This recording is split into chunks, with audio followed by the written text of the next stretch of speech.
My name is Luca Urbano. I'm coming from Rome now. I just came back from Colombia, where I live with my family. I will be sharing my presentation soon. And I've been just a little bit about myself. I live about half of my life in Congo, where I grew up. That's where I started my first project related to food forestation, related to supply chain and social business. And I was always interested to try to build up soil and communities. And that's how this new project now came out with a group of friends in Colombia called Inhabits. And that we are in an initial phase, in exploring phase, discovery phase.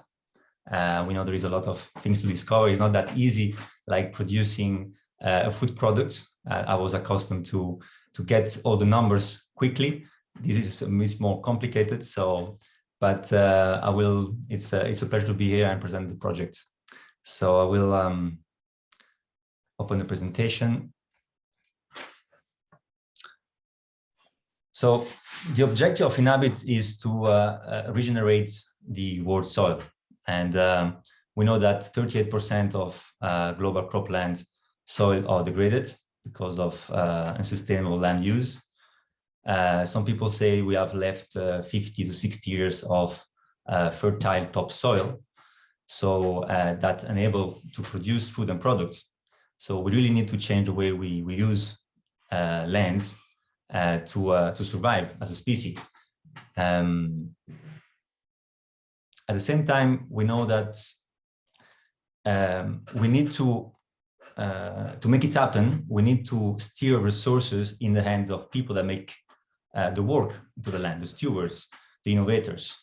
And at the same time, we need to create an economy that values ecological outputs, so that agroecology, regen farming becomes really economically viable because it can reflect all the benefits it produces. So this is how Inhabit comes as a project to actually find a solution into the ecosystem to this problem. So we want to steer resources, know-how, and other kind of capitals in the hand of innovators, and to produce tokens that can build an economy that values ecological outputs. So how does the Inhabit token works? We would tokenize land using a fractional ownership security token, even though now we are thinking about not going into a security token scheme, and I will talk more about this at the end. So land will be tokenized and will be acquired by investor token holders, ideally people that live close to the land. Then the land will be offered to either existing farmers or neo-farmers, farmers that live in a city, they don't have a history, a background of a farming family, and there is a lot of them now, that they don't have the actual financial resources and they don't have the money to actually buy a land. And the land will be given as with a free lease to people to develop a project of food production or ecotourism, a project that would increase the ecosystem services that the land produces. Ecosystem services are all these services that land produce for free, and we use them for free because they don't have yet a place into our economy, into our macroeconomy, such as shade, oxygen, lower production, lower the pollution, carbon sequestration to the soil, biodiversity, protecting watershed, and so on and so on. So regenerative agriculture is an agriculture that actually produces food, but at the same time increases ecosystem services in the land. So coming back to the token, the people that have bought the land through a token, they would make a profit. They will see a benefit, a clear benefit, because the token is the token value is connected to the value of the land that increases year after year. If you think about, for example, in France, the land has increased more than 100%. I'm talking about farmlands in the past 10 years because land is becoming scarce. the world population is increasing, fertile land is becoming even scarcer, and so the price of land is increasing. So the token holders would have a benefit through the raise of the token that will be connected to the value of the land. Once the land is bought, at the same time, the land becomes a common good. It becomes a common. So the land will be only be used for regeneration for forever, basically. So it will acquire a specific status and can only be used for this purpose. So the land will have its own rights, like nature rights, and then will be the token holders will have an economic rights, and then will be the stewards, the people that actually farm land, will have another type of rights. The land will be valued each year using now other amazing technology which are happening into the ecosystem, which enable us through blockchain technology and remote sensing to actually check, monitor and valorize ecosystem services, for example, carbon or biodiversity and other indicators. And these will be monetized and sold as, for example, carbon credits into the market. Now, the carbon credits that will represent money, will be sold for money, will be used to buy more land, secure more land, and allocate more tokens to original investors. So investor will be able to accrue in amount of tokens and in value of tokens. This is the example, the ideal example of such a project could be a project of a community of an existing farmers. For example, I'm thinking here in Italy, people that already are buying food from a farmer, and they will now be able to be part of the project. So they will be able to monitor exactly how their influence by supporting the land is producing not only money, but also in ecosystem services. So it's a way basically to use technology to make something which is invisible visible. This already happens, but is not visible, the benefits people draw from the fact of supporting their local economy. So this is a scheme of the project, the way it happens.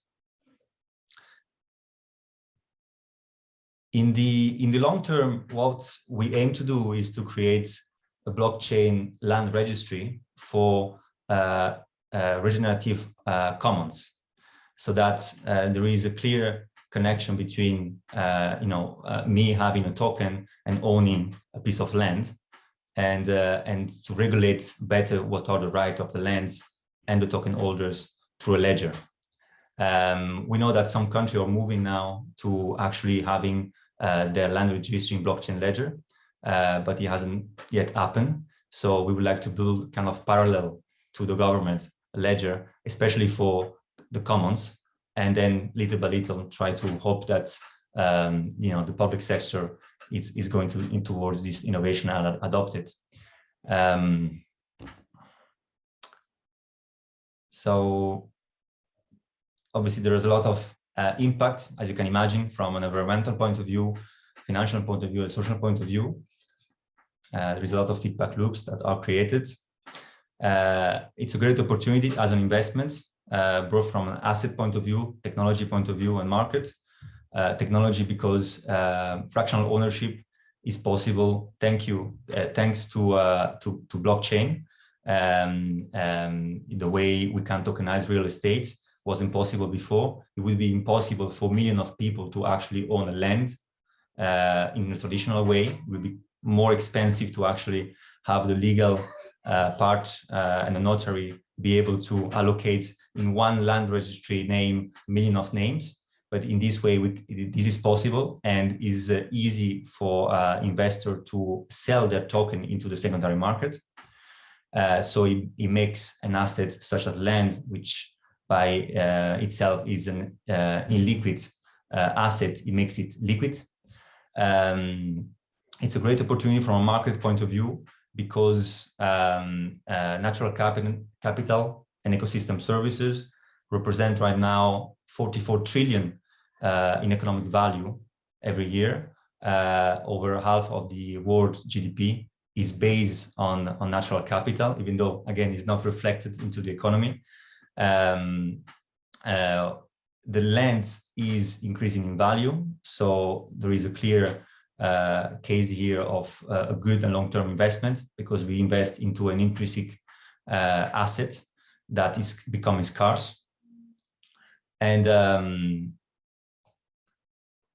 yeah, so this is the technology opportunity I just mentioned. It's, you know, all the ability to bring fractional ownership, smart contract, greater liquidity, transparency to the process, and the carbon. The carbon, we know that we need to, the voluntary carbon needs to increase between 5 to 10 times between now and the 2030 to actually reach the momentum and to bring people into this market. We need to raise the value of the carbon credits. So 1 ton of carbon up to $50 to $100. So there is a clear case here in which the carbon that will be sequestered to the land will enable to produce profits that will then will be used to buy more lands. This is the project. Short presentation. I would really love to hear from you some questions. And thank you to listen to me. Thank you very much, Luca. Let's have a look if we have questions for the audience. Otherwise, I have definitely some. Don't worry. Let me see. Yeah, there is one. Santea is here asking, how will you be finding farmers to farm the land owned via the blockchain? Okay, there is few strategies. First of all, existing farmers right now, what we see in Europe, but I have to say, I forgot to mention that the pilot project that we started in 2022 will be in Colombia, where I now live, and one here in Roma. So European farmers, I'm talking for the top context of France, Germany, and Italy, which are the country I know most. They have been paying a lease. They are not owner of the land, most of them, right? It's rare that a farmer is owner of the land, and they have been paying a lease for many generations. They don't have the ability to actually buy the land. They don't have the financial capital to buy the land, and especially the one that are producing in an agroecological way. They don't make the profits. They don't make the turnover that intensive farming is making. So they're not able to actually, even they get a loan from the bank, the mortgage, to actually pay that land. So one model would be to approach these farmers, and instead of having one landlord that may sell the land for a higher price in the future to someone else, we actually become, as a community, the landlord of this land. But at the same time, we provide a better condition for the farmer, as I said, free lease, land security forever, as far as the farmer follows regenerative farming practices. And this would be a model. Second model is to, we want to build a portal, a platform where we help young farmers or even non-farmers that want to go into agriculture to make a business plan and a restoration plan through steps, and then run an application. So we will see, we will analyze different applications.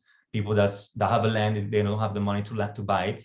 They have a business plan which is economically viable, and then we can talk with them and finance their particular project. We can go also to existing or graduates of organic farming and talk with them and see if they are interested to be part of it. They could be also an organization like an international NGO which is working into conservation and reforestation, and we can buy a private land, and then they will be the stewards. So they will then be kind of the stewards, and they will have volunteers that are actually doing the job in the land. So this could also be applied for a restoration project. Yeah, I hope I answer your question. Yeah, I have a follow-up question there, if it's okay, Luca. Yes, please. Yes, so I'm just trying to picture First of all, a bit technical. So which are the platforms that you are building the blockchain on or thinking about building on? I'm thinking about Algo, not only because they're Italians, which I like to have such a nice project from Italy.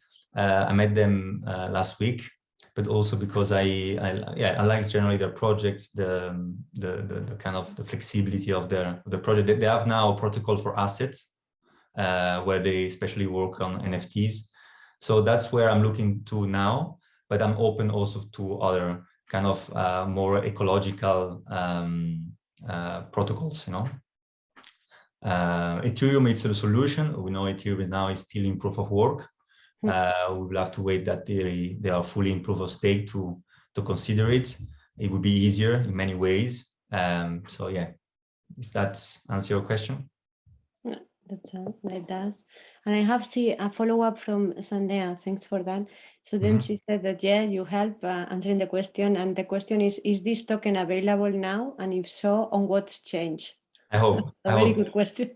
I hope not yet, because as you know, will be considered a security token.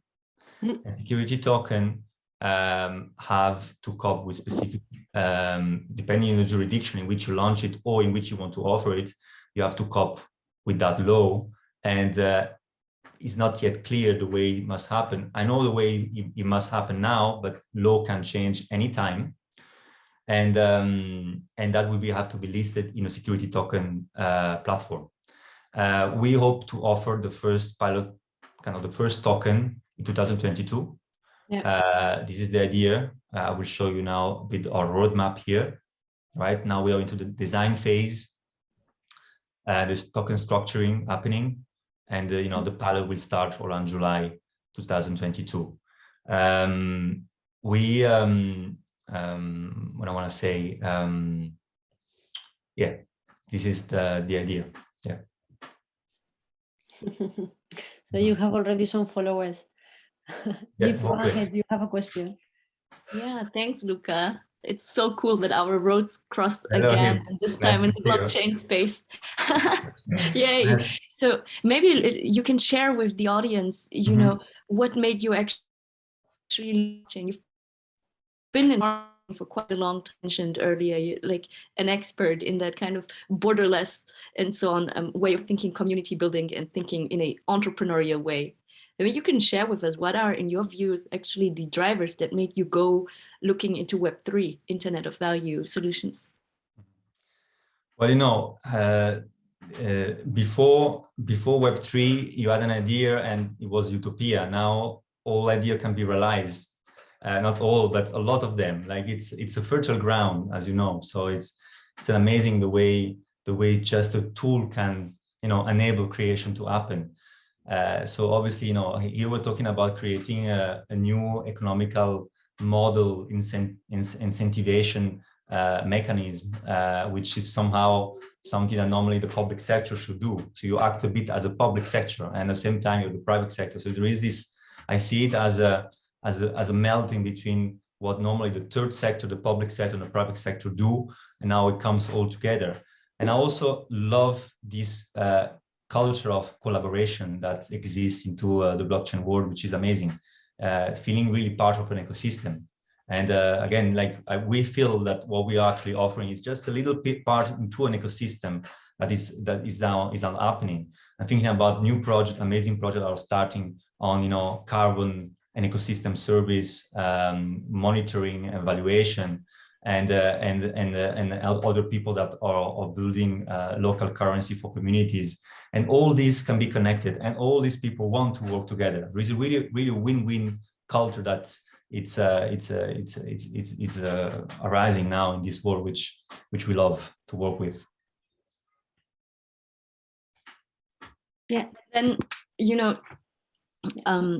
what made you choose to think about the security model on the one hand, and then I guess because I know you are always super focused on the business economics modeling, in which way would tokens that are built on top of this ecosystem that you're building, how would they actually generate revenue streams?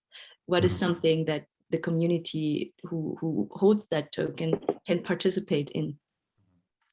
Yeah, I'm glad you asked this question, because somehow the security token is what would define this project, but we don't really like this because somehow it brings us back to centralization, right? Security token brings back to something that must be very, very, very, very much regulated. So now we're thinking actually to, until there is a blockchain ledger for land registry, and UK, Japan are working in that direction, we need an entity that buys the land. Otherwise, the land, who owns the land, right?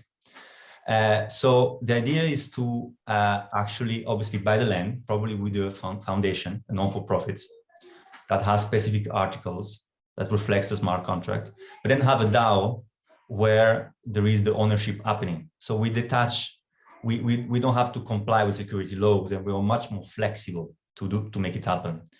To answer your question about the benefit of the communities, let's say there is land in front of your house, and in Rome there's a lot of land, abandoned land in Rome. It's crazy how many lands there is in Rome which are abandoned, and there is a lot of community gardening now happening. So long queue to request it to the either if the land is owned by the local municipality, or if it's a private land, is a land which is abandoned. But imagine that there is a land in front of your house, and you bring your community to buy the land. Each of you will have a token which represents a percentage of the ownership of this land. In this land now, there is a farmer, or yourself, the community, goes and farm this land. So you will benefit because you will have fresh foods at a short supply chain. You will have a token which will raise in value every year because the land will be assessed through audits every year. Initially, we think to work with PwC or Deloitte to actually assess the land, because the land won't be sold ever, right? The land is protected, so we need to bring a value to this land. How we do it? We need to bring an audit to actually assess the value of this land until we create enough trust to create a framework of land valuation ourselves, which is in 5-10 years time, right? There is many ideas, many dreams which are building up. So you will benefit from fresh foods, community, and a real token that instead of having your money into the bank, 500 euros, 1,000 euros into the bank, this same money is into the soil in front of your house. You can touch it, you can smell it. And this grows when the soil grows, when the biodiversity grows, when community grows, this asset, this capital you have invested actually increases. So it's really a long-term investment, secure investment. We think the most secure investment today is fertile land. It's actually quite exciting because our next speaker, Gabriel, will speak about how DAOs can actually channel capital across the globe for decentralized finance, like projects like yours in the impact space. So hopefully you can stay. But I was thinking, because you seem to be an expert in, all these kinds of business models to how to regenerate soil, right? We all know that soil regeneration is actually a very important piece of solving the climate equation. So if you know any of them, what are actually already ways where we can, one, measure the impact of soil generation, and two, generate any kind of revenues from engaging in this kind of activity to preserve actually the climate? Is there any ways actually already to monetize works that create businesses that make money by regenerating the soil? What are ways to think about it? Yes, so apart from if you're a farmer and you invest into land regeneration practices, you know that you will be much resilient in the future. So it's really something that is not, you don't monetize this, because unfortunately the potatoes you will produce will have the same price into the market. That's why we have to value ecological outputs in a different ways, and go beyond organic, right? Because this is really going beyond organic. Organic not necessarily is building soil. But there is ways. For example, I'm thinking one amazing project called Region Networks that are assessing through remote sensing and on-site verification, like soil sampling, how much carbon there is in the soil, how much life there is in the soil, microorganism diversity, They are assessing biodiversity into the ecosystem. They have indicators to understand what is the ecosystem health. You know, how much is the ecosystem healthy? How much is the watershed preserved? And all these indicators, they are able then to sell carbon credits at a higher price because there is co-benefits to it, right? Which is very important, the co-benefits, because if you only go and see carbon, you may, if you have an intensive eucalyptus forest sequestering carbon, but you're actually reducing biodiversity into the soil. You're reducing animal biodiversity. You're actually reducing a lot of things, but you're still sequestering carbon, you still have a market. So we have to really go into this much wider assessment of the ecosystem. And then you can monetize it. There is a lot of demand to that, and it's increasing because we know we need to, it's not enough to stop emissions. We need to sequester the excess carbon into the atmosphere, the atmospheric carbon, to make it happen. And so this is a way to monetize it. The second way is it's exactly by reflecting it, by showing that it's happening, because the investor that knows that now this little thing in front of its house has produced X amount of oxygen, and yet it has produced X amount of biodiversity. He doesn't see it directly, but he knows it happened because it has been verified. He's much more inclined to be part of the project because he sees the clear benefits that were there before, but now it's clear. So it engages more. And these are 2-3 ways I'm thinking about. Yeah. And what are good ways to, like, are there any good, I would say, accepted benchmarks for measuring biodiversity, like the impact on biodiversity, the impact on, I don't know, improving soil quality, the impact, like, you know, are there already models in the market that break that down, that make that impact visible and tangible so that others can attach a value to it? Or is that all still something that the community, the global community, needs to develop? So it's really an ongoing process. The way it works right now is you first need to create a baseline, right? So you have to assess, you must choose a methodology. It all comes to the methodology. If your methodology is to assess biodiversity, and in this particular way, in these particular time gaps, that will be your methodology, you have to follow it. So it depends on the methodology you want to follow. You will assess certain things, other not, and at different ranges.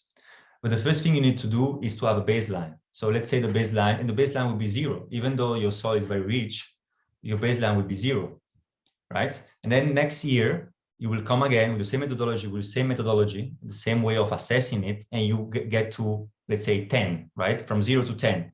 So this 10 has been produced thanks to your work, thanks to the change you have brought through your different farming practices, and you will be paid for this 10.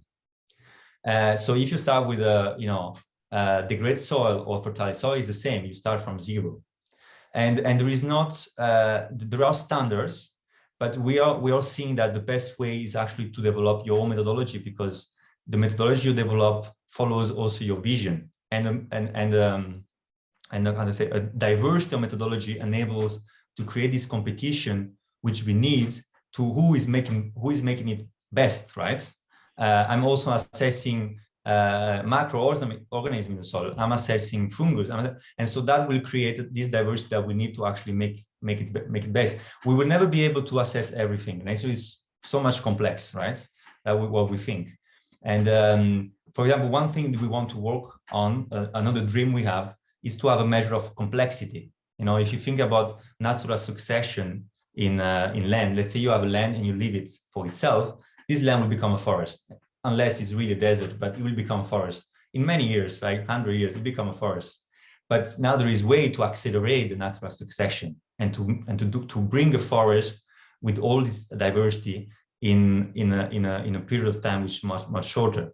And that builds on complexity. At the beginning, you have colonizer plants, you have a lot of competition, you have different stratas which are building up to a moment where you arrive to a climax state, where there is a kind of stability, where there is not too much competition between plants, but there is more collaboration. Exactly how basically we should work.